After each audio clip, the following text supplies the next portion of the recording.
معراج جسمانی حضور علیہ السلام کی، اگر معراج روحانی ہوتی تو مجھے بتائیے، آج ہمارے یہاں فجر کی نماز میں ایک آدمی آن کر یہ کہے کہ مولانا رات میں نے خواب دیکھا میں امریکہ گیا، امریکہ سے برطانیہ آیا، برطانیہ سے یورپ گھوما، اس کے بعد عمرہ کیا، اس کے بعد سعی کی، اب جب اٹھا صبح بستر میں تھا، کوئی اعتراض کرے گا؟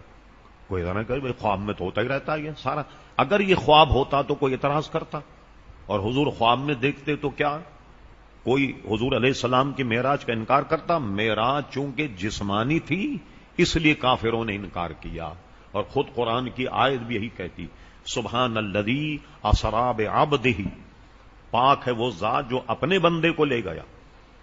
تو بندہ روح اور جسد دونوں کو کہا جاتا ہے، تو حضور علیہ السلام کو یہ شب معراج جو ہے یہ روحانی نہیں بلکہ جسمانی تھی۔ اب لوگ جو اس پر اعتراضات کرتے ہیں وہ بہت طویل، مثلا سب سے بڑا اعتراض اہل حدیث اور معراج کے منکروں کا یہ، حضرت عائشہ صدیقہ فرماتی حضور کو معراج جسمانی نہیں روحانی، اس لیے کہ جس دن حضور کو معراج تھی تو میں نے حضور کے جسم کو گم نہیں پایا بلکہ وہ تو میرے پاس موجود تھے، اس لیے حضور علیہ السلام کو معراج جسمانی نہیں بلکہ روحانی۔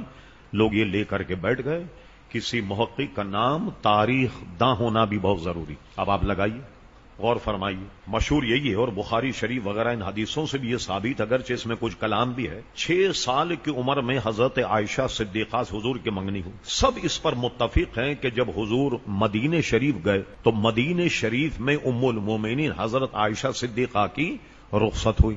ٹھیک، اب مجھے بتائیے یہ معراج کا واقعہ کہاں کا ہے؟ خود قرآن سے پوچھیے، سبحان الذی اسری بعبدہ لیلا من المسجد الحرام الی المسجد الاقصی، لے گیا رب کریم حضور کو مسجد حرام سے مسجد اقصی کی جانب۔ تو مسجد حرام کہاں ہے؟ مکہ مکرمہ میں۔ تو حضور کو جب معراج ہوئی تو حضرت عائشہ صدیقہ تو حضور کے گھر میں بھی نہیں آئی، اب کیسے گواہی معتبر ہوگی کہ حضرت ام المومنین کہتی ہیں حضور کے بدن کو میں نے گم نہیں پایا؟ تو بھائی حضور کے تو گھر میں وہ موجود ہی نہیں، کیسے گم پایا؟ اور آئیے قاضی ایاز نے اس پہ کلام کیا، ایک قول یہ ہے کہ حضور کو معراج 41 سال کی عمر میں ہوئی یا 42 سال کی عمر میں ہوئی معراج۔ اگر مان لیا جائے 41 اور 42 سال میں حضور کو معراج ہو، حضرت عائشہ صدیقہ تو پیدا بھی نہیں ہوئی، وہ کیسے کہتی ہیں کہ حضور کے بدن کو میں نے گم نہیں پایا؟ تو گواہ تو تگڑا لاؤں جس سے پتہ لگے، اس لیے اس پر جرا اور تعدیل سے بحث کی جائے، یہ حدیث تو قابل قبول ہی نہیں کہ حضرت ام المومنین کہتے ہیں میں نے حضور کے بدن کو گم نہیں پایا۔ اب چونکہ حضرت ام المومنین ہماری بھی ماں ہے، اس اعتراض کو رفع کرنا یہ ہمارا کام ہے۔ اب سنیے، وہ بالکل سچ کہتی ہیں۔ وہ کیوں سچ کہتی ہیں؟ شیخ محقق شاہ عبدالحق محدث دہلوی رحمۃ اللہ علیہ، بر صغیر عظیم محدث جن کا وصال 1052 ہجری میں ہوا، شیخ محقق کہتے ہیں کہ حضور کو 34 معراجیں ہوئیں، ایک معراج جسمانی تھی اور 33 معراجیں روحانی تھیں۔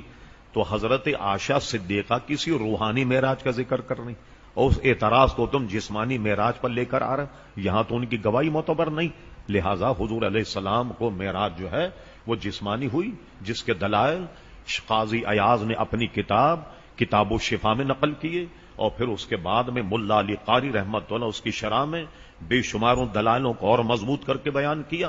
پھر اس کے بعد اس کی شرح علامہ شہاب الدین خفاجی نے اس کو بھی بہت شاندار طریقے سے بیان کیا، اور اہل سنت کے مذہب کے مطابق پوری اس کی تفصیل شاہ عبدالحق محدث دہلوی رحمۃ اللہ علیہ کی مدارج النبوت میں موجود ہے۔